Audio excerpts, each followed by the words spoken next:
ಹುಟ್ಟಿದಂದಿನಿಂದ ಇಂದಿನವರೆಗೂ ಕೂಡ ನಾನೊಬ್ಬ ಅಲೆಮಾರಿ. 8 ತಿಂಗಳಿಗೆ ಅಮ್ಮನನ್ನು ಕಳ್ಕೊಂಡವಳು. ಅಮ್ಮ ಯಾರು, ಅವರ ಮುಖ ಹೇಗಿದೆ ನನಗೆ ಗೊತ್ತಿಲ್ಲ. ತಂದೆ ಹೇಗಿದ್ದಾರೆ ನನಗೆ ಗೊತ್ತಿಲ್ಲ. ನಟಿಯಾಗಿದ್ದು ಆಕಸ್ಮಿಕ ಮತ್ತು ಅನಿವಾರ್ಯದ ಕಾರಣಗಳಿಂದ. ಅವಳಿಗೆ ಕಾಲ್ಗೆ ಹೆಜ್ಜೆ ಕಟ್ಟಿಸಿ ದರ್ಬಾರ್ ಡ್ಯಾನ್ಸ್ ಮಾಡಿಸಿ 50 ರೂಪಾಯಿ ಕೊಡಿಸಿಲ್ಲ. ಅದು ನನ್ನ ಮೊದಲನೇ ಪೇಮೆಂಟ್. ನನ್ನ ಹೆಸರು ಉಮಾದೇವಿ. ರಂಗಭೂಮಿ ನನ್ನನ್ನು ಕರೆದಿದ್ದು ಉಮಾಶ್ರೀ.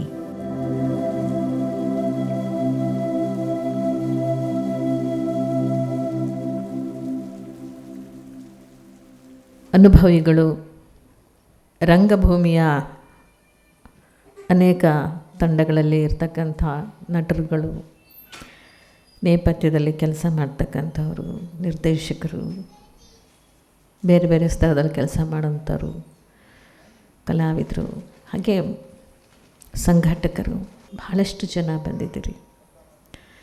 ನಿಮಗಳ ಮುಂದೆ ನಾನು ಮಾತಾಡೋದು ಹೇಗೆ ಅಂತ ಯೋಚನೆ ಮಾಡ್ತಾಯಿದ್ದೀನಿ. ಏಕೆಂದರೆ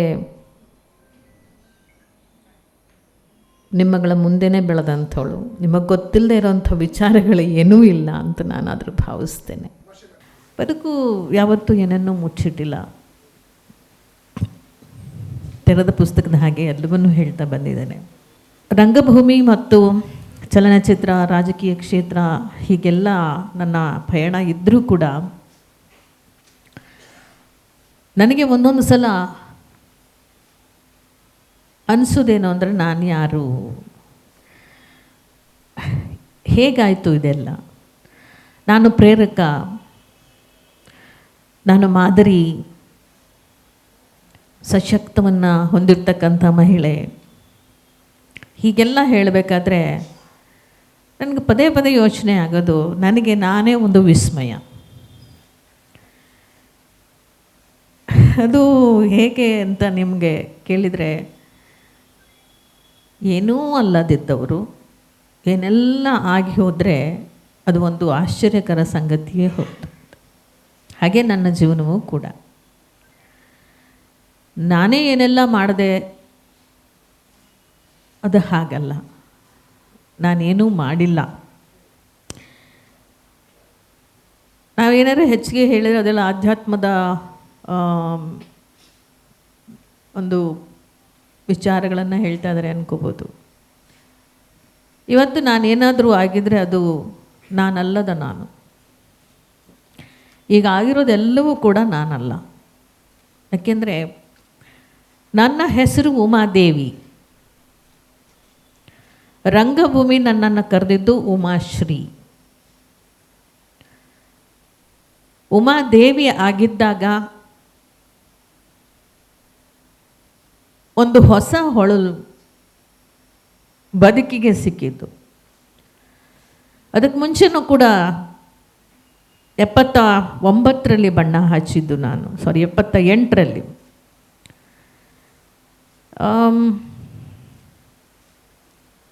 ಮದುವೆ ಆಗಿದ್ದು 75ರಲ್ಲಿ. ಹುಟ್ಟಿದ ದಿನಾಂಕದ ಬಗ್ಗೆ ಸ್ಪಷ್ಟತೆ ಇಲ್ಲ, ಅದು ಶಾಲಾ ಮಾಸ್ತರ್ಗಳು ಇಟ್ಟಿರುವಂಥದ್ದು.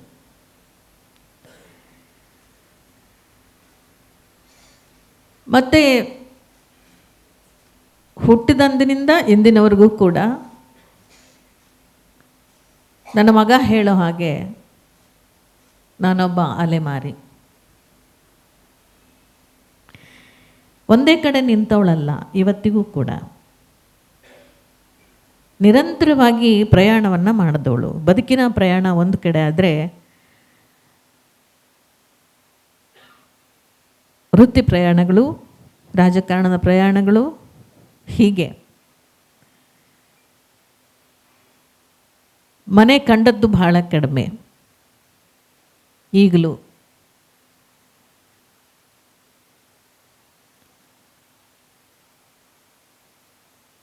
ಮನೆ ಹೆಸರಿಗೆ, ಆದರೆ ಈ ಬದುಕನ್ನು ಕಟ್ಟಿಕೊಟ್ಟಂಥ ಈ ರಾಜ್ಯದ ಜನತೆ ನನ್ನ ಕಲಾ ಜಗತ್ತನ್ನೇ ನನ್ನ ಮನೆಯನ್ನಾಗಿಸಿದ್ದು ಭಾಳ ವಿಶೇಷವಾದ. ಹಾಗಾಗಿ ಮಗುವಾಗಿದ್ದಾಗಲೂ ಅಷ್ಟೇ ಹುಟ್ಟಿದಲ್ಲೇ ನಿಲ್ಲಲಿಲ್ಲ. ಹುಟ್ಟಿದತ್ತ 8 ತಿಂಗಳಿಗೆ ಅಮ್ಮನನ್ನು ಕಳ್ಕೊಂಡವಳು. ಅಮ್ಮ ಯಾರು, ಅವರ ಮುಖ ಹೇಗಿದೆ ನನಗೆ ಗೊತ್ತಿಲ್ಲ. ತಂದೆ ಹೇಗಿದ್ದಾರೆ ನನಗೆ ಗೊತ್ತಿಲ್ಲ. 8 ತಿಂಗಳ ಮಗು ಅಲ್ಲಿಂದ ಇಲ್ಲಿಗೆ ಬಂದಾಗ ಯಾರೋ ತಂದರು. ಅಲ್ಲಿಂದಲೂ ಬಂದಂಥವಳು ನಾನು.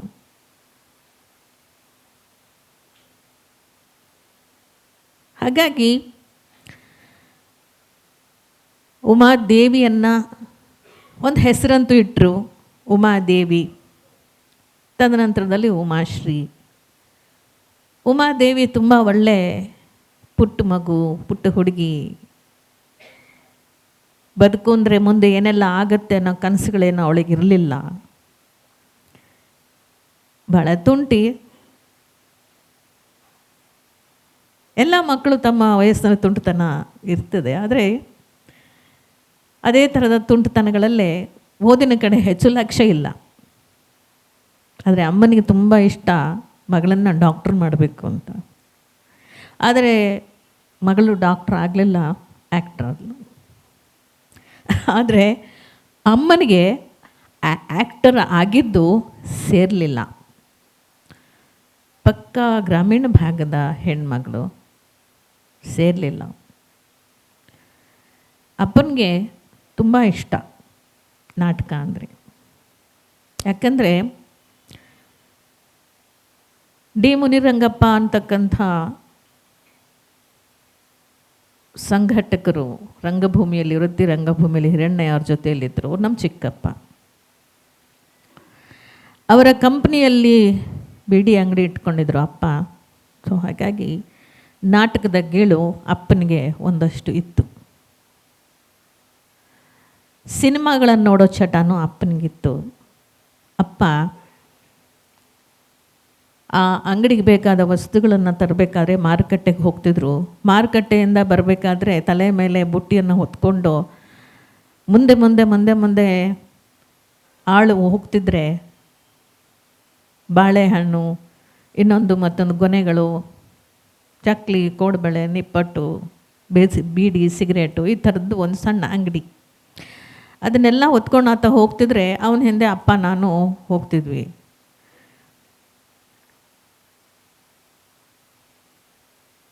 ಸ್ವಲ್ಪ ಸಮಯ ಹೆಚ್ಚಿಗೆ ಇದೆ ಅಂತ ಹೇಳಿದ್ರೆ ಅಪ್ಪ ಸೀದಾ ಗೀತಾ ಟಾಕೀಸ್ಗೋ, ಮೂವಿ ಲ್ಯಾಂಡ್ ಟಾಕೀಸ್ಗೋ ಕರ್ಕೊಂಡು ಹೋಗ್ಬಿಟ್ಟು ಒಳಗಡೆ ಟಿಕೆಟ್ ಕೊಡಿಸಿ ಕೂರಿಸ್ಬರ್ತಿದ್ರು.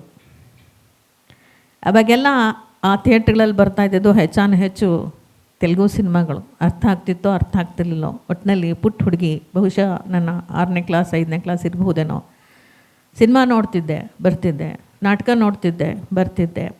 ಸೈಡ್ ವಿಂಗ್ಗಳಲ್ಲಿ ನಿಂತ್ಕೊಂಡು ನಾಟಕನ ತುಂಬ ಚೆನ್ನಾಗಿ ಗ್ರಹಿಸ್ತಿದ್ದೆ. ಮೇಕಪ್ ರೂಮ್ಗೆ ಹೋಗ್ತಿದ್ದೆ. ಮೇಕಪ್ ರೂಮಲ್ಲಿ ಯಾರಾದ್ರು ಬಣ್ಣ ಹಚ್ಚಿದ್ರೆ, ಈಗ ನಾನು ಎಷ್ಟೋ ಸಲ ಗಿರ್ಜಕ್ಕನ್ನ ಯಾಕೆ ನೆನೆಸ್ಕೊತೀನಿ ಅಂದರೆ, ನಮ್ಮ ಕಮಲಶ್ರೀ ಸುಂದರಮ್ಮ ಅವ್ರ ಮಗಳು, ಅವ್ರನ್ನ ಎಲ್ಲ ಯಾಕೆ ನೆನೆಸ್ಕೊತೀನಿ ಅಂದರೆ, ಆ ಕಾಲದಲ್ಲಿ ಅವರೆಲ್ಲ ತುಂಬ ಒಳ್ಳೆ ನಟಿಯರು. ನಾನು ಪುಟ್ಟ ಹುಡುಗಿ, ಅವ್ರ ಮುಂದೆ ಹೋಗಿ ಕೂತು ಅವ್ರ ಮೇಕಪ್ ಹಾಕೋದನ್ನೇ ನೋಡ್ತಿರ್ತಿದ್ದೆ. ಭಾಳ ಅಂದರೆ ನಮ್ಮಪ್ಪ ಒಂದು ಕೋಟ್ ಕೊಡಿಸಿದ್ರು. ಕೋಟ್ ಒಳಗಡೆ ಚಾಕ್ಲೇಟ್ ಎಲ್ಲ ಕದ್ಕೊಂಡು, ಕಡಲೆಕಾಯಿ ಬೀಜ ಎಲ್ಲ ಕದ್ಕೊಂಡು ಕೋಟ್ ಒಳಗಡೆ ಹಾಕ್ಕೊಂಡು, ನಮ್ಮ ರಮೇಶ್ ಅಣ್ಣ ಇದ್ದ, ಇಲ್ಲಿದೆ, ರಮೇಶ್ ಅಣ್ಣ ಲೈಟ್ ಮನ್ ಆಗಿದ್ದ ಹಿರಣ್ಯ ಮಿತ್ರ ಮಂಡಳಿಲಿ. ಅವನ ಪಕ್ಕದಲ್ಲಿ ಹೋಗಿ ಕೂತ್ಬಿಡ್ತಿದ್ದೆ. ಹೀಗೆ ಆ ನಾಟಕ ಅನ್ನುವಂಥದ್ದು ಬಹುಶಃ ಆ ಮಗುವಿನ ಮೇಲೆ ಪರಿಣಾಮ ಆಗಿತ್ತೇನೋ ನನಗೆ ಗೊತ್ತಿಲ್ಲ. ಬಹುಶಃ ಆಗಿಲ್ಲ ಅಂತ ಅನಿಸುತ್ತೆ. ನೋಡ್ತಿದ್ದೆ, ಇಷ್ಟ ಆಗಿತ್ತು, ಅಭಿಮಾನಿಯಾಗಿ ನೋಡ್ತಿದ್ದೆ. ಆದರೆ ನಟಿಯಾಗಿದ್ದು ಆಕಸ್ಮಿಕ ಮತ್ತು ಅನಿವಾರ್ಯದ ಕಾರಣಗಳಿಂದ. ಅದಾದ ನಂತರದಲ್ಲಿ ಮತ್ತೆ ಹೈಸ್ಕೂಲು ಆಯಿತು, ಕಾಲೇಜಿಗೆ ಹೋದೆ. ಆರ್ಟ್ಸ್ ಸಬ್ಜೆಕ್ಟ್ ತೊಗೊಂಡಿದ್ದೆ, HELP.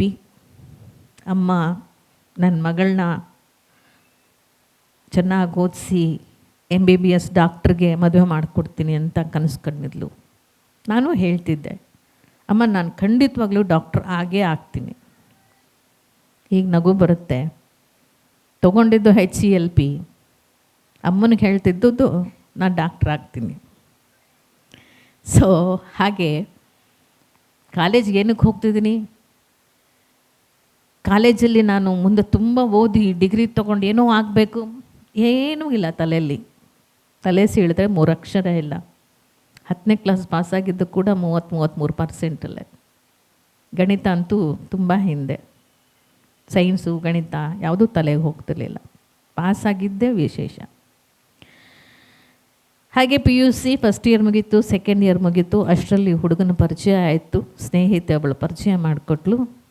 ಪ್ರೀತಿ ಪ್ರೇಮ ಅನ್ನೋ ಗುಂಗಿನಲ್ಲಿ ಬಿದ್ವಿ. ತಂದೆ ತಾಯಿಗೆ ಹೇಳಿ ಒದೆಗಳನ್ನೆಲ್ಲ ತಿಂದು ಮನೆಯಿಂದೆಲ್ಲ ಆಚೆ ಹಾಕ್ತಿಂತ ಬೈದು ಮಾಡಿ ಎಲ್ಲ ಆದಮೇಲೆ ಮದುವೆನೂ ಆಯಿತು. ಇದೇ ನಮ್ಮ ಕಬ್ಬನ್ಪೇಟೆಯ ಹುಡುಗನಿಗೆ. ಸಮಾಜ ಒಂದೇ ಅನ್ನೋ ಕಾರಣಕ್ಕೆ ಕೊನೆಗೆ ಅನಿವಾರ್ಯವಾಗಿ ಅಪ್ಪ ಒಪ್ಕೊಂಡ್ರು. ಅದಷ್ಟೇ ಕಾರಣ, ಅಮ್ಮನ ಮನಸ್ಸು ಮುರಿದೋಯ್ತು. ಮಗಳ ಮೇಲೆ ಕಟ್ಟಿದಂಥ ಕನಸು. ಅಮ್ಮ ಬೇರೆ ಯಾರೂ ಅಲ್ಲ, ನನ್ನ ತಾಯಿ ಯಾರು ತೀರ್ಕೊಂಡಿದ್ರು ಜನ್ಮ ಕೊಟ್ಟು, ಅವರ ತಂಗಿ. ದಾಯಾದಿಗಳು ಅಂತೀವಲ್ಲ, ಅಣ್ಣ ತಮ್ಮ ಅಕ್ಕ ತಂಗಿಯರು. ಹಾಗೆ ಈಕೆಗೆ ಮಕ್ಕಳಿರಲಿಲ್ಲ. ಭಾಳ ಜತನದಿಂದ ಪೋಷಣೆ ಮಾಡಿದ್ಲು. ಬರುವಂಥ ಸಣ್ಣ ಸಂಬಳದಲ್ಲೇ ನನಗೆ ತುಂಬ ಚೆನ್ನಾಗಿ ಹೊಟ್ಟೆ ತುಂಬ ಅನ್ನ ಹಾಕಿ ಮೈ ತುಂಬ ಬಟ್ಟೆ ಕೊಟ್ಟು ಸಾಕಿದ್ಲು. ತುಂಬ ಕನಸುಗಳನ್ನು ಕಟ್ಕೊಂಡಿದ್ಲು. ಅವಳ ಕನಸನ್ನು ನಾನು ಹಾಳು ಮಾಡಿದ್ದೆ. ಒಳ್ಳೆ ಮನೆಗೆ ಕೊಟ್ಟು ಮದುವೆ ಮಾಡಬೇಕು ಅಷ್ಟೇ ಅಮ್ಮನ ಕನಸಿದ್ದು. ಮೂಲದಲ್ಲೇ ಅಮ್ಮನ ಕನಸನ್ನು ನಾನು ಹಾಳು ಮಾಡಿದೆ. ಅವಳ ಪ್ರಕಾರ ಮದುವೆ ಆಯಿತು. ಮದುವೆ ಆಗಿ 1 ವರ್ಷದ ಒಳಗೆ ಸಂಸಾರದ ಜಗತ್ತು ಅನೇಕ ಕಾರಣಗಳಿಗೆ ಮುರಿದು ಬಿತ್ತು. ಆ ನಂತರದಲ್ಲಿ ಮಗಳು ಹುಟ್ಟಿದ್ಲು, ಗಾಯತ್ರಿ. ಈಗ ಅವಳು ಡಾಕ್ಟರ್ ಆಗಿದ್ದಾಳೆ, PhD ಮುಗಿಸಿ ಕೆಲಸ ಮಾಡ್ತಿದ್ದಾಳೆ. ಆಮೇಲೆ ಮತ್ತೆ ಅಮ್ಮನ ಮನೆಗೆ ಬಂದ ನಂತರದಲ್ಲಿ ಮತ್ತೆ ಹಿರಿಯರೆಲ್ಲ ಬಂದು ಕೂತರು. ಇಲ್ಲ ಹಾಗೆಲ್ಲ ಮಾಡೋದಲ್ಲ, ನೀವು ಒಟ್ಟಿಗೆ ಜೀವನ ಮಾಡಬೇಕು, ಆಗಿದ್ದು ಆಗೋಯ್ತು, ಹಿಂಗಾಯಿತು ಹಂಗಾಯಿತು. ಕಡೆಗೆ ನಾನು ಹೇಳಿದೆ, ನಮ್ಮ ಚಿಕ್ಕಪ್ಪನೂ ಬಂದಿದ್ರು ಅವತ್ತು, ತಿಮ್ಮಣ್ಣ ಅಂತ. ಅವ್ರಿಗೆ ಹೇಳಿದೆ, ನನ್ನ ಮನಸ್ಸು ಅಷ್ಟರಲ್ಲಿ ಮುರಿದೋಗಿತ್ತು. ಯಾಕೆ ಅಂತ ಹೇಳಿದ್ರೆ, ನನ್ನಿನ್ನ ಸಾಧ್ಯವೇ ಇಲ್ಲ ನಾನು ಈ ವ್ಯಕ್ತಿ ಜೊತೆಯಲ್ಲಿ ಬದುಕಲಿಕ್ಕೆ ಅಂತ ಅನ್ನೋ ಕಾರಣಕ್ಕೆ ಮನಸ್ಸು ತುಂಬ ಮುರ್ಕೊಂಡ್ಬಿಟ್ಟಿದ್ದೆ. ನಾನು ಯಾವ ಕಾರಣಕ್ಕೂ ಮನಸ್ಸು ನಂತೂ ನನ್ನ ಬದುಕು ಯಾವುದು ಕಾರಣಕ್ಕೂ ಅನ್ನೋ ಪಾಲಾಗಲಿಕ್ಕೆ ನಾನು ಸಾಧ್ಯ ಇಲ್ಲ, ನನಗೆ ಬೇಡ ಅಂತ. ಸೊ ಅದಾದ ನಂತರದಲ್ಲಿ ಬಂದು ತೀರ್ಮಾನ ಮಾಡ್ತಾರೆ ಹಿರಿಯರು, ಪಂಚರು ಅಂತ ಸಮಾಜದಲ್ಲಿ. ಕೊನೆಗೆ ನಾನು ಒಂದೇ ಪ್ರಶ್ನೆ ಕೇಳಿದ್ದು, ಅವ್ನು ದುಡ್ಡು ಹಾಕಲ್ಲ, ಇವತ್ತು ಅಮ್ಮನ ಮನೆಗೆ ಬಂದು ಜೀವನ ಮಾಡ್ತಿದ್ದೀನಿ, ನನಗೆ ಬೇರೆ ಜಗತ್ತಲ್ಲಿ ಬೇರೆ ಏನೂ ಗೊತ್ತಿಲ್ಲ, 4 ಗೋಡೆ ಮಧ್ಯೆ ಇದ್ದು ಬದುಕಿದವ್ರು ನಾವು. ಅವ್ನು ದುಡ್ಡು ಹಾಕಲಿಲ್ಲ ಅಂದರೆ ನೀವು ತಿಂಗಳಿಗೆ ನನಗೆ 2,000 ರೂಪಾಯಿ ಕೊಡ್ತೀನಿ ಅಂತ ಹೇಳ್ಬಿಟ್ಟು ಬರ್ಕೊಡ್ತೀರಾ ಅಂತ ಕೇಳಿದೆ. ನನಗಾಗ ಕೇವಲ 17ರಿಂದ 18 ವಯಸ್ಸು, 18 ಇದ್ದಿರ್ಬೋದು ಅಥವಾ 18 ತುಂಬಿರ್ಬೋದು. ಎಷ್ಟು ಅಹಂಕಾರ ನೋಡಿ ಇವಳಿಗೆ. ಗಟ್ಟಿಸಿ ಮಾತಾಡ್ತಾಳೆ, ಪ್ರಶ್ನೆ ಮಾಡ್ತಾಳೆ. ಬಂದಂಥ ಹಿರಿಯರಿಗೆ ಅವ್ನು ಸಾಕಲಿಲ್ಲ ಅಂದರೆ ನೀವು ನನ್ನನ್ನು ಸಾಕ್ತೀರಾ ಅಂತ ನಮ್ಮನ್ನೇ ಕೇಳ್ತಾಳಲ್ಲ. ಬಹುಶಃ ನನ್ನ ಜೀವನದಲ್ಲಿ ಮೊದಲನೆಯ ಹಿರಿಯರಿಗೆ ವಿರುದ್ಧವಾಗಿ ಪ್ರತಿಭಟಿಸಿ ಮಾತಾಡಿದ್ದ ಮೊದಲನೇ ಘಟನೆ ಅಂತ ನಾನು ಭಾವಿಸ್ತೀನಿ. ಅದಕ್ಕೂ ಮೊದಲು ಅತ್ತೆ ಮನೆಯಲ್ಲಿ ಮಗುವನ್ನ ಕರ್ಕೊಂಡು ನನ್ನ ತಾಯಿ ಅನಿವಾರ್ಯವಾಗಿ ಕಾಯಿಲೆ ಬಿದ್ದಾಗ ನಾನು ಹೋಗಿದ್ದಕ್ಕೆ ನನ್ನ ಗಂಡನಿಗೂ ನನಗೂ ಬಹಳ ದೊಡ್ಡ ಜಗಳ ಆಗಿ ಮನೆಯಿಂದ ಹೊರಗೆ ಹೋಗೋ ಅಂತ ಕೂತಾಗ ನನ್ನ ತಾಯಿ ತುಂಬ ಕಾಲು ಹಿಡ್ಕೊಳ್ಳೋ ಮಟ್ಟಕ್ಕೆ, ನನ್ನ ಗಂಡನ ಕಾಲು ಹಿಡ್ಕೊಳ್ಳೋ ಮಟ್ಟಕ್ಕೆ ದೇಹಿ ಅಂತ ಬೇಡ್ಕೊಂಡ್ರು. ಆತ ಜಗ್ಲಿಲ್ಲ ಅನ್ನೋ ಕಾರಣಕ್ಕೆ, ಅಮ್ಮ ಅವ್ರ ಕಾಲು ಹಿಡಿಬೇಡ, ಏನು ಹಿಡಿಯೋದು ಬೇಕಾಗಿಲ್ಲ, ನಡಿ ಹೋಗೋಣ ಅಂತ ಅಂದದ್ದು ಮೊದಲನೇ ತೀರ್ಮಾನ ಅಂತ ಅನಿಸುತ್ತೆ. ಅಲ್ಲಿಂದ ಅಮ್ಮನ ಕರ್ಕೊಂಡು ಬಂದವಳು ಆ ತೀರ್ಮಾನವನ್ನು ಅವತ್ತು ಮಾಡಿದವಳು ಇವತ್ತಿನವರೆಗೂ ಆ ತೀರ್ಮಾನಕ್ಕೆ ಬದ್ಧಳಾಗಿ ಬದುಕಿಬಿಟ್ಟೆ. ನನ್ನ ಮೊದಲನೇ ತೀರ್ಮಾನ ಅದು, ಮತ್ತು ನನ್ನ ಮೊದಲನೆಯ ಪ್ರತಿಭಟನೆ ಅದು, ಹಿರಿಯರ ಮುಂದೆ ನಾನು ಮಾತಾಡಿದ್ದು. ಅದಾದ ನಂತರದಲ್ಲಿ ಗೊತ್ತಿಲ್ಲ, ಹಾಗೆ ಮನೆಯಲ್ಲೇ ಇದ್ದೆ. ಮನೆಯಲ್ಲಿ ಇರಲಿಕ್ಕೆ ಅಮ್ಮ ಇಟ್ಕೊಳ್ಳೋಕೆ ಇಷ್ಟ ಆಗ್ತಿರಲಿಲ್ಲ ಅಮ್ಮನಿಗೆ. ಯಾಕಂದರೆ ಗಂಡನ ಬಿಟ್ಟವಳು, ಸಮಾಜ ಗಂಡನ ಬಿಟ್ಟವಳು ಅನ್ನೋವಾಗ ಅವಳಿಗೆ ಯಾವನು ಬೇಕು ಅವನ್ನೇ ಮದುವೆ ಮಾಡಿದ್ರು ಕೂಡ ಬದುಕೋಕ್ಕೆ ಯೋಗ್ಯತೆ ಇಲ್ಲದೆ ಮತ್ತೆ ವಾಪಸ್ ಬಂದಲ್ಲ. ಗಂಡನ ಬಿಟ್ಟವರು ಅಂತ ಜಗತ್ತಲ್ಲಿ ಅಂತಾರಲ್ಲ, ನಾನು ಇಷ್ಟು ಕಷ್ಟಪಟ್ಟು ಸಾಕಿದೆ ಅಂತ ಅವಳು ಪಾಪ. ಇವತ್ತು ನಾನು ಒಬ್ಬ ತಾಯಿಯಾಗಿ ಈ ವಯಸ್ಸಿನಲ್ಲಿ ಯೋಚನೆ ಮಾಡಿದಾಗ ಶಿ ಈಸ್ ರೈಟ್. ಆ ಕಾಲಕ್ಕೆ, ಆ ಸ್ಥಿತಿಗೆ, ಅವಳ ಬೆಳೆದು ಬಂದಂತಹ ಗತಿಗೆ. ಸೊ ಹಾಗಾಗಿ ಅವಳ ಕನಸುಗಳಿಗೆ ನಾನು ಬಹಳ ದೊಡ್ಡ ಪೆಟ್ಟನ್ನು ಕೊಟ್ಟಿದ್ದಕ್ಕಾಗಿ ಆಕೆಯ ನಡವಳಿಕೆ ಹಾಗಿತ್ತು ಕೂಡ. ಮತ್ತು ಆಗ ನನಗೆ ಮಾತು ಗೊತ್ತಿಲ್ಲ, ಹೇಗೆ ಮಾತಾಡಬೇಕು, ಏನು ಮಾತಾಡಬೇಕು. ಕುಟುಂಬದ ವಾತಾವರಣ, ನೋವಿನ ವಾತಾವರಣ, ಮತ್ತು ಅಮ್ಮ ನನ್ನನ್ನು ಗಟ್ಟಿಸಿ ಕೀಳಾಗಿ ಕೇವಲವಾಗಿ ಮಾತಾಡುವಂಥ ಚುಚ್ಚು ಮಾತುಗಳು. ಅಲ್ಲೂ ಕೂಡ ಅಮ್ಮನಿಗೆ ವಿರುದ್ಧವಾಗಿ ಆಕ್ರೋಶ, ಕೋಪ, ಸಂಕಟ, ದುಃಖ ಎಲ್ಲವೂ ಒಟ್ಟೊಟ್ಟಿಗೆ ಬಂದಾಗ ಅಮ್ಮನ್ನು ಕೂಡ ಧಿಕ್ಕರಿಸೋಕ್ಕೆ ಶುರುವಾದೆ. ಅಮ್ಮನ್ನು ಧಿಕ್ಕರಿಸಿ ಕೊನೆಗೆ ಅಮ್ಮನ ಮನೆಯನ್ನು ಕೂಡ ದಾಟಿ ಹೋಗಬೇಕು ಅಂತ ತೀರ್ಮಾನ ಆಗ್ತಿತ್ತು. ಆಗ ಪಕ್ಕದ ಮನೆಯವರು ಒಬ್ಬರು ಮೀನಮ್ಮ ಅಂಥೇಳಿ ಅವ್ರು ನನಗೆ 5 ರೂಪಾಯಿನ ಕೊಟ್ಟು, ನೀನು ಏನಾದರೂ ಜೀವನ ಮಾಡೋಕ್ಕೆ ಸಾಧ್ಯ ಆದರೆ ಮಾಡು ಅಂತ ಹೇಳಿದರು. ಅದರಲ್ಲಿ ನಾನು ಒಂದಿಷ್ಟು ಅಕ್ಕಿ ತೊಗೊಂಡು ಬಂದು ಅಮ್ಮನ ಮನೆಯಲ್ಲೇ, ಬಚ್ಚಲ ಮನೆಯಲ್ಲೇ ನಾನು ಇಡ್ಲಿ ಮಾಡಿ ಹೊರಗಡೆ ಎಲ್ಲ ಮಾರಾಟ ಮಾಡಿ ರೋಡ್ ಟು ರೋಡ್ ಒಂದಷ್ಟು ಹಣ ಕೂಡಿಟ್ಟೆ. ಅದು ಬಹುಶಃ ಅವತ್ತು ನಾನು ಮನೆ ಬಿಟ್ಟು ಹೋಗಬೇಕು ಅನ್ನೋ ತೀರ್ಮಾನ ಬಂದಾಗ ನನ್ನ ಆಧಾರಕ್ಕೆ ಬಂದಿದ್ದು ನಾನು ಕೂಡಿಟ್ಟ ಮೊದಲನೇ ಹಣ. ಸೊ ಅದನ್ನು ತೊಗೊಂಡು ನಾನು ಹೊರಟುಬಿಟ್ಟೆ. ತುಮಕೂರಿಗೆ ಹೋಗಿದೆ.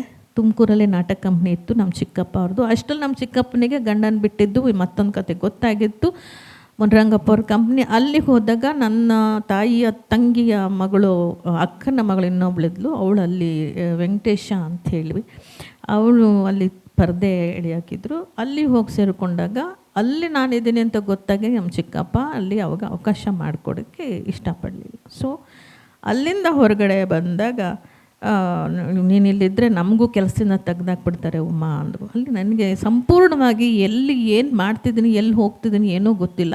ಅಷ್ಟೊತ್ತಿಗಾಗಲೇ ನನ್ನ ಮಧ್ಯೆ, ನನ್ನ ಗಂಡ ಮಧ್ಯೆ ಮತ್ತೊಂದು ಪ್ಯಾಚಪ್, ಅಂದರೆ ಮತ್ತೊಂದು ಸಲ ಆತ ಬಂದು ಕೇಳಿಕೊಂಡು ನಾವೇ ಸರಿಯಾಗಿ ಒಂದು ಮನೆ ಮಾಡ್ಕೊಂಡು ಬದುಕಿದ್ವಿ.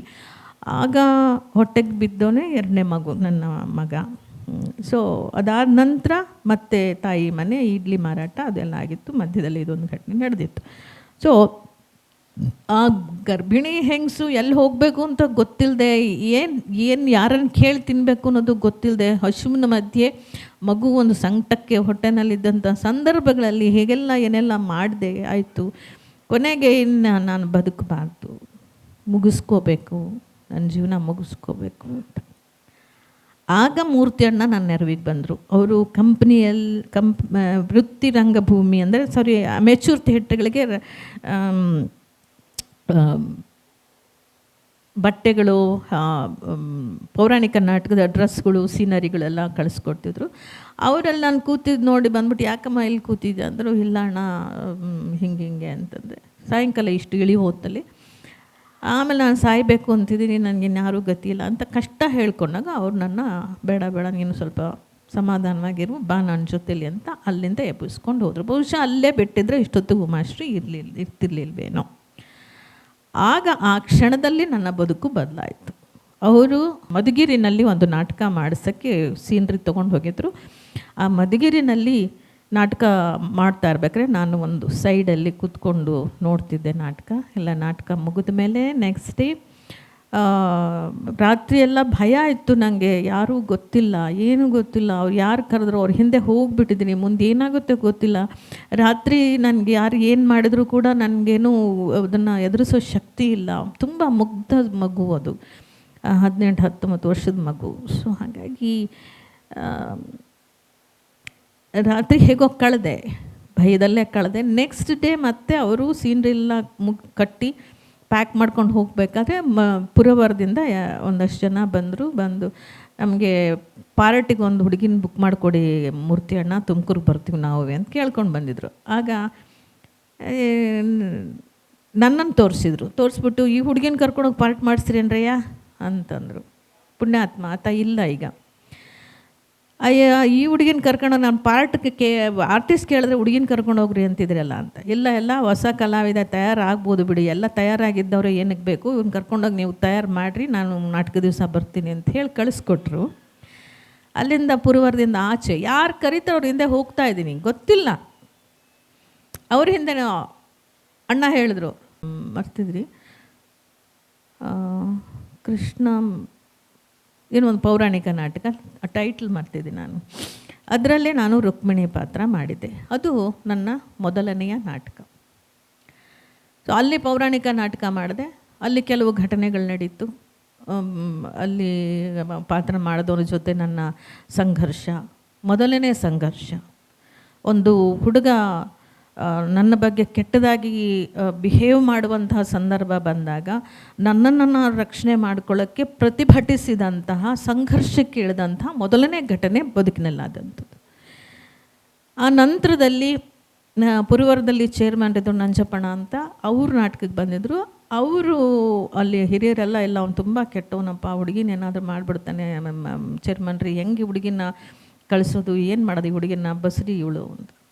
ಅಲ್ಲಿ ಒಂದು ತಿಂಗಳ ಕಾಲ ಮನೇಲಿ ಇಟ್ಕೊಂಡಿದ್ರು. ಹೊರಗಡೆ ನನಗೆ ಜಗಲಿ ಮೇಲೆ ಊಟ ಕೊಡ್ತಿದ್ರು, ಜಗಲಿ ಮೇಲೆ ಕಂಬಳಿ ಕೊಟ್ಟಿದ್ರು, ಮಲಗ್ತಿದ್ದೆ ಇದೆಲ್ಲ. ಆಮೇಲೆ ನಂಜಪ್ಪಣ್ಣ ಅವರ ಮನೆಗೆ ಕರ್ಕೊಂಡೋದ್ರು, ತೋಟಕ್ಕೆ, ಅಲ್ಲಿ ಇಟ್ಕೊಂಡಿದ್ರು. ಆನಂತರದಲ್ಲಿ ಪುರವರದಲ್ಲಿ ದೇವದಾಸಿ ನಾಟಕ ಮಾಡ್ತಿದ್ರು. ನಂಜಪ್ಪಣ್ಣ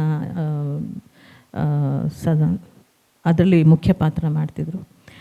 ನನಗೆ ಮಣಿಮಂಜರಿ ಕಲಿಸಿದ್ರು. ಮೊಟ್ಟ ಮೊದಲನೆಯ ಬಾರಿಗೆ ಬಹುದೊಡ್ಡ ಪಾತ್ರವನ್ನು, ಮಣಿಮಂಜರಿ ಅಂತಕ್ಕಂಥ ಪಾತ್ರವನ್ನು ಮಾಡಿದೆ ಅಲ್ಲಿ ಹೀರೋಯಿನ್ ಆಗಿ. ಸೊ ಅದು ನನ್ನ ಎರಡನೇ ನಾಟಕ. ಹೀಗೆ ಗ್ರಾಮೀಣ ರಂಗಭೂಮಿಯಲ್ಲಿ ಹುಟ್ಟಿದಂಥ ಪ್ರತಿಭೆ ಉಮಾದೇವಿ. ಆಗ ನಾನೇನು ಉಮಾಶ್ರೀ ಆಗಿರಲಿಲ್ಲ. ಆಮೇಲೆ ನನ್ನ ಬದುಕಿನ ಕಥೆನೆಲ್ಲ ಕೇಳ್ತಾ ನನ್ನ ವಿಳಾಸವನ್ನು ಅವರೇ ಅರ್ಥ ಮಾಡಿಕೊಂಡು ಬೆಂಗಳೂರಿಗೆ ಬಂದು ನನ್ನ ತಂದೆ ತಾಯಿನ ಕರ್ಕೊಂಡು ಅಲ್ಲಿಗೆ ಬಂದು ಅಲ್ಲಿ ನಮಗೂ ತಾಯಿಗೂ ತಂದೆಗೂ ಸಮಾಧಾನ ಮಾಡಿ ಪ್ಯಾಚಪ್ ಮಾಡಿ ಮಗಳನ್ನ ವಾಪಸ್ ಇಲ್ಲಿಗೆ ಕಳಿಸ್ಕೊಟ್ರು. ಇಲ್ಲದೇ ಗರ್ಭಿಣಿ ಹೆಣ್ಮಗಳು ಈ ನಾಟಕ ಮುಗಿದ್ಮೇಲೆ ಎಲ್ಲಿ ಅಂತ ಕಳಿಸ್ಬೇಕು, ನೀವು ದಯವಿಟ್ಟು ಹೆಣ್ಮಕ್ಳನ್ನ ಆಗಿದ್ದಾಗೋಗ್ಬಿಟ್ಟಿರುತ್ತೆ, ಹಾಗೆಲ್ಲ ಮಾತಾಡಬಾರ್ದಮ್ಮ, ಮಕ್ಕಳ ಮನಸ್ಸಿಗೆ ನೋವು ಮಾಡಬಾರ್ದು ಅಂತ ನಮ್ಮ ತಾಯಿಗೂ ಬುದ್ಧಿ ಹೇಳಿ ಕಳಿಸ್ಕೊಟ್ರು. ಆಯಿತು, ಮುಗೀತು. ಆಮೇಲೆ ನಾಟಕ ಗೀಟಕ ಎಲ್ಲ ಯಾವುದೂ ಇಲ್ಲ, ಮಾಡಬಾರ್ದು. ಅದಾದಮೇಲೂ ಒಂದೆರಡು ನಾಟಕ ಬಂತು, ಕಳಿಸ್ಲಿಲ್ಲ. ಅಮ್ಮ ಸ್ಟ್ರಿಕ್ಟಾಗಿ ಹೇಳಿಬಿಟ್ರು. ಕೊನೆಗೆ ನಾನು ಯೋಚನೆ ಮಾಡಿದೆ, ಇನ್ನೇನು ಗತಿ ಇಲ್ಲ ಅಮ್ಮನ ಮನೆ ಬಿಟ್ಟರೆ ಅಂಥೇಳಿ ಅಮ್ಮನಿಗೆ ಹಾಗೂ ಹೀಗೂ ಸ್ವಲ್ಪ ಅವರಂತೆಯೇ ನಡ್ಕೊಂಡು, ಯಾಕೆಂದರೆ ಪರಿಸ್ಥಿತಿ ಹಾಗೆ ಇತ್ತು. ಇನ್ನು ನನ್ನ ತಾಯಿ ಜೊತೆ ಸಂಘರ್ಷಕ್ಕಿಳಿದ್ರೆ ನಂದು ಜೀವನ ನಡೆಯೋಕ್ಕೆ ಸಾಧ್ಯ ಆಗಲ್ಲ. ಬೇರೆ ಹೊರಗಡೆ ಹೋಗಿ ಬಂದಿರೋದು ನೋಡಿದಾಗ ಜಗತ್ತಿನಲ್ಲಿ ಬದುಕೋದು ಕಷ್ಟ ಇದೆ ಅನ್ನೋ ಅರಿವು ಆ ಕಾಲಕ್ಕೆ ಒಂದು 6 ತಿಂಗಳು 7 ತಿಂಗಳಲ್ಲಿ ನನಗೆ ಆಗಿತ್ತು. ಸೊ ಅಲ್ಲೇ ಇದ್ದೆ. ಟೀಚರ್ಸ್ ಟ್ರೈನಿಂಗ್ ನಮ್ಮ ಏನಂತಾರೆ pre primary school teachers training ಜಯನಗರದಲ್ಲಿ ವಿಶ್ವೇಶ್ವರ ಕಾಲೇಜಲ್ಲಿ ಅಮ್ಮನ್ನ ಕೇಳಿಕೊಂಡು ಮಗುನ ಎತ್ಕೊಂಡು ಹೋಗಿ ಬಂದು ನಾನು ಟ್ರೈನಿಂಗ್ ಮಾಡ್ತಿದ್ದೆ. ಹೋಗಿ ಬರುವಾಗ ನನ್ನ ಫ್ರೆಂಡ್ ಒಬ್ಬಳು ಚಾಮರಾಜನಗರದಲ್ಲಿದ್ದು, ಅವಳ ಮನೆಗೆ ಹೋಗಿ ಅಲ್ಲಿಂದ ಬರಬೇಕಾದ್ರೆ ಮಕ್ಕಳ ಕೂಟದಲ್ಲಿ ನಾಟಕ ಆಗ್ತಿತ್ತು. ಮಕ್ಕಳ ಕೂಟದಲ್ಲಿ ನಾಟಕ ಆಗಿ ನೋಡಿದಾಗ ಕಣ್ಣರಳಿಸ್ಕೊಂಡು ನಿಂತಿದ್ದೆ. ಆ ಹಿಂದೆ 8 ತಿಂಗಳ ಹಿಂದೆನೋ 10 ತಿಂಗಳ ಹಿಂದೆನೋ ನಾಟಕ ಮಾಡಿದ ನೆನಪಾಗ್ತಿತ್ತು. ನಾನು ಪಾತ್ರ ಮಾಡಿದರೆ ಚೆನ್ನಾಗಿರ್ತಿತ್ತಲ್ಲ ಅಂತ ಅನ್ಕೋತಾನೆ ಹೋದೆ. ಸೊ ಅಲ್ಲಿ ಶಿವಪ್ರಸಾದ್ ಅಂತ ಮೈಕೋರು, ನಾನು ಕೇಳಿದೆ, ನನಗೊಂದು ಪಾತ್ರ ಕೊಡಿ. ನೀನಾ ಅಂದರು. ಯಾಕೆಂದರೆ ನಾನು ತುಂಬ ಕೆಟ್ಟ ಸ್ಥಿತಿಲಿದ್ದೆ, ಉಟ್ಕೊಳ್ಳೋಕೆ ಒಳ್ಳೆ ಬಟ್ಟೆ ಇಲ್ಲ. ನಮ್ಮ ಬಾಬಣ್ಣ ನನ್ನ ಕೈಯಲ್ಲಿದ್ದ, ಬಹುಶಃ ಒಂದು 5-6 ತಿಂಗಳ ಮಗು ಇರ್ಬೋದು. ಅವನ ಮಗುನ ಎತ್ಕೊಂಡು ಹೋಗ್ತಿದ್ದೆ, ಎತ್ಕೊಂಡು ಬರ್ತಿದ್ದೆ. ಮನೇಲಿ ಬಿಡೋಕ್ಕೆ ಅಮ್ಮ ಅವಕಾಶ ಕೊಟ್ಟಿರಲಿಲ್ಲ. ಎತ್ಕೊಂಡು ಹೋಗಿ ನೋಡ್ಕೊಳ್ಳೋರು ಯಾರಿರೋಲ್ಲ ಅನ್ನೋರು. ಹಾಗಾಗಿ ಎತ್ಕೊಂಡು ಹೋಗಿ ದಿವಸ ನಡ್ಕೊಂಡು ಹೋಗೋದು, ದಿವಸ ನಡ್ಕೊಂಡು ಬರೋದು, ಯಾರೂ ಬಸ್ ಚಾರ್ಜ್ ಕೊಡೋಷ್ಟು ಇರಲಿಲ್ಲ. ಆಗ ನನ್ನ ಮೇಲಿಂದ ಕೆಳಗೆ ಒಂದು ಸಲ ನೋಡಿ, ನೀನು ಪಾರ್ಟ್ ಮಾಡ್ತೀಯಾ ಹಾಂ ಆಯ್ತಾಯ್ತು, ಹೋಗು ಹೇಳ್ತೀವಿ ನಿನಗೆ ಅಂತ ಕಳಿಸಿದ್ರು. ಸುಮ್ಮನೆ ಬಂದುಬಿಟ್ಟೆ. ಮತ್ತಿನ್ನೊಂದು ದಿವಸ ಮನೆ ಕೆಲಸ ಎಲ್ಲ ಮಾಡಿ, ಮನೆ ತುಂಬ ಎಲ್ಲ ಕೆಲಸ ಮಾಡಿಟ್ಟು ಹೋಗಬೇಕು. ಹಾಗಿದ್ದರೆ ಪರ್ಮಿಷನ್ ಇದ್ದಿದ್ದು ನಮ್ಮಲ್ಲಿ. ಎಲ್ಲ ಮಾಡಿಟ್ಟು ಮಗುನ ಕರ್ಕೊಂಡು ಹೋಗ್ತಾ ಇದ್ದೆ. ಒಂದು ದಿವಸ ಅಶೋಕ ಪಿಲ್ಲರ್ ಹತ್ರ ಒಬ್ಬ ವ್ಯಕ್ತಿ ನನಗೆ ಭೇಟಿಯಾದರು. ಮೈಕೋ ಚಂದ್ರು ಅವರು.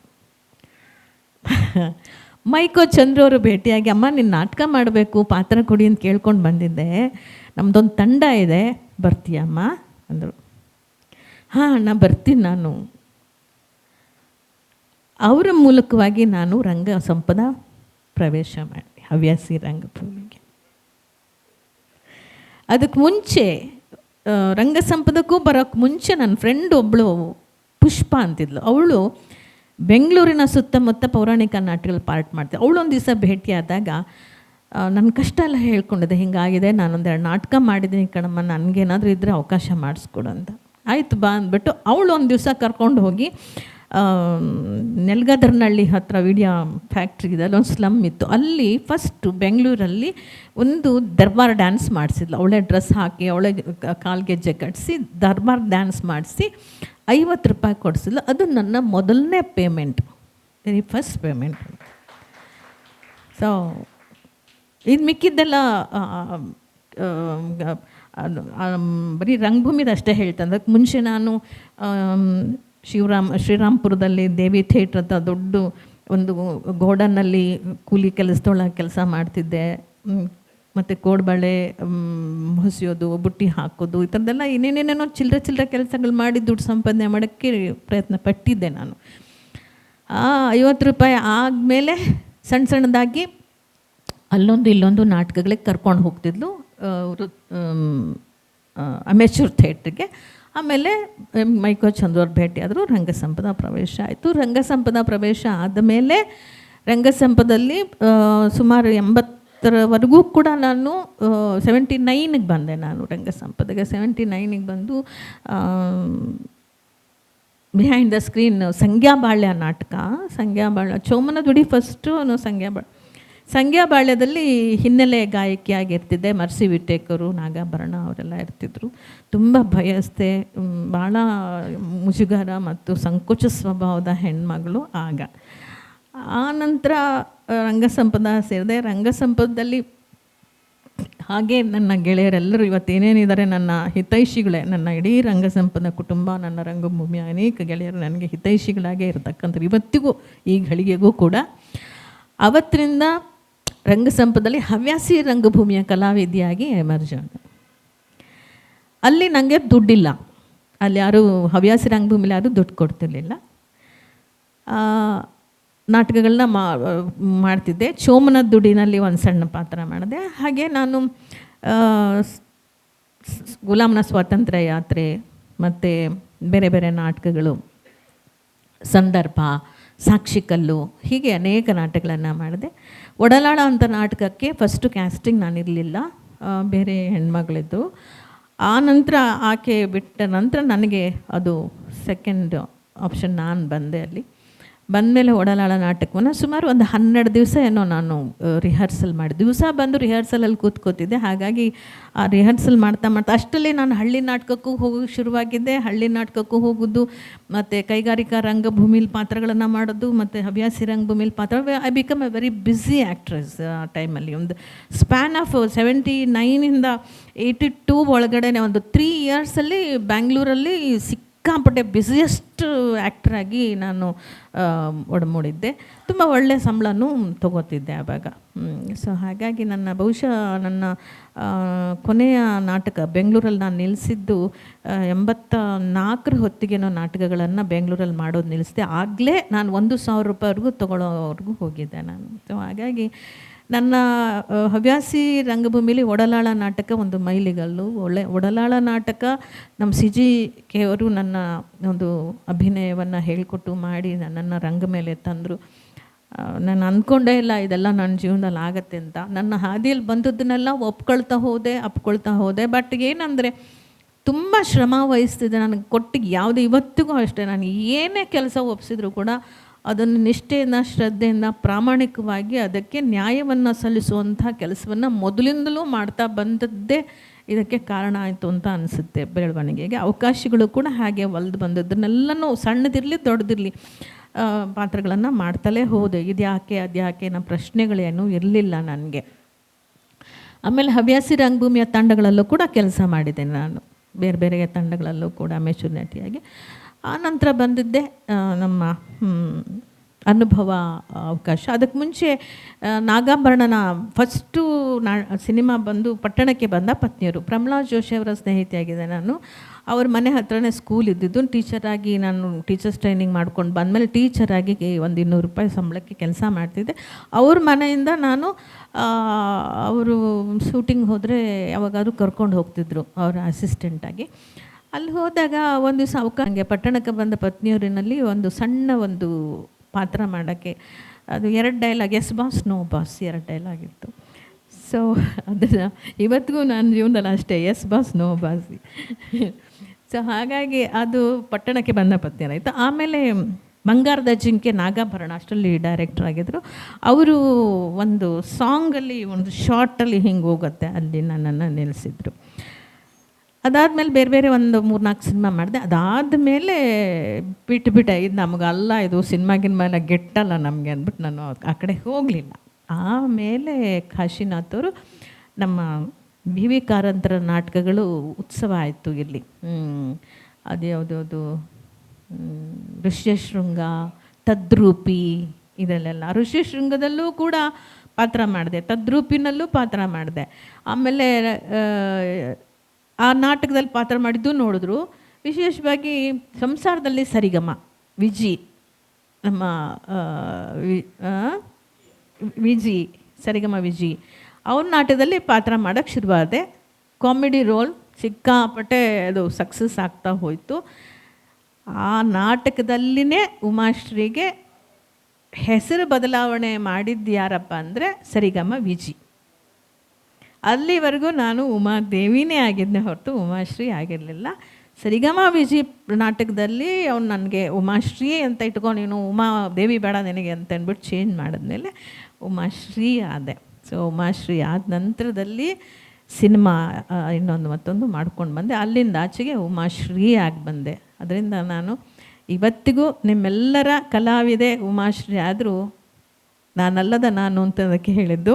ನನ್ನೊಳಗಿರ್ತಕ್ಕಂಥ ಉಮಾಶ್ರೀ ಇನ್ನೂ ಉಮಾಶ್ರೀ ಅಲ್ಲ, ಉಮಾದೇವಿ ಇದ್ದಾಳಲ್ಲ, ಅವಳಿನ್ನೂ ನಿರಂತರವಾಗಿ ನನ್ನ ಮನಸ್ಸಿನೊಳಗೆ ಯಾವತ್ತೂ ತಪ್ಪು ಸರಿಗಳನ್ನು ಹೇಳ್ಕೋತಾ ಮುಂದೆ ಕರ್ಕೊಂಡು ಹೋಗಿದ್ದಾಳೆ.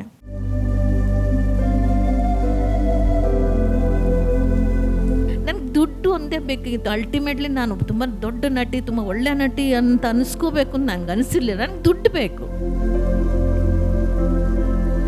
ನೋ, ನನ್ನ ದೇಹವನ್ನು ಹರಾಜಂತೂ ಹಾಕಬಾರ್ದು. ಮತ್ತೆ ಆತ್ಮಹತ್ಯೆಗೆ ಮತ್ತೊಂದ್ಸಲ ನಾನು ಯೋಚನೆ ಮಾಡಬಾರ್ದು.